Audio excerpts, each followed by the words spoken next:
Hi, it's me again with Corel Draw Tips and Tricks, and this might be a 2 or 3 part video on how to make this manually in Corel without using a box it program or Monster Macro or Macro Monster that I just made a video on how to do it, and it's so simple.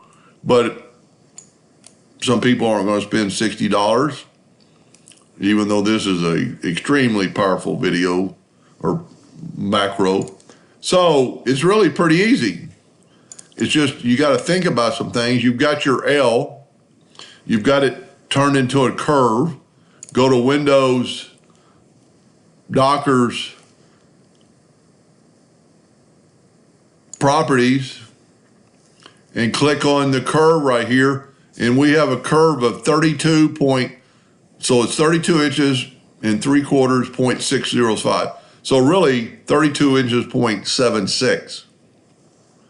Then use your parallel dimension tool and measure these measurements.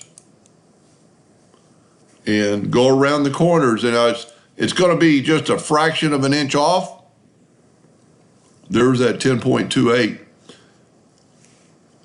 And then add these up, and they add up to 32.756. Then make you a rectangle that's 32.76. Determine on how wide you want your E or your L to be, and make you a rectangle. Then all I did was take a 2-point line and drop them in there. And I took the first one and I moved it to here. And I'm going to start on the top, and it is 2.68 inches. So I'm going to change my nudge distance to 2.68 inches. And I'm going to nudge this guy over. That's my top. Here's my back, the last piece. I didn't move anything. This was the last line I drew. And if you'll look, the part of the E should be 10.28. If you measure this base from that node to that node, it is 10.28.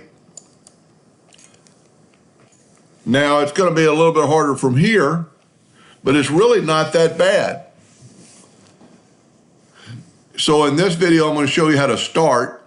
If you're using 1/8 inch plywood, you want a rectangle that is 1.125, and I'm going to say a 1/2 inch.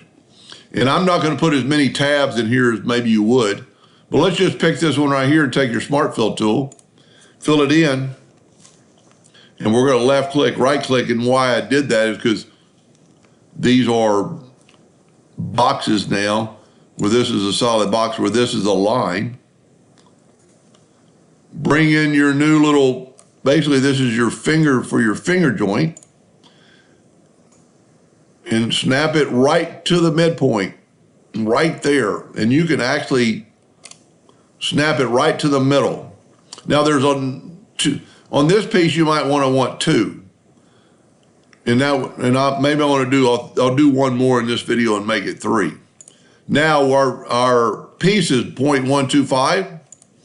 So we're going to change our nudge factor to half that, 0.0625, let's say.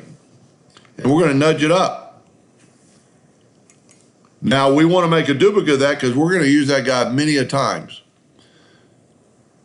Then just take your virtual segment delete key and delete that line. There's your first tab. Now there's 2 ways you could do this, but you could do it just like I did before, since you've already got, and there's our midpoint. There's our, don't forget to make a duplicate, Control D. And what I would do is make a duplicate, Control D, whoop, and make you a lot of duplicates, so you won't forget to mess up.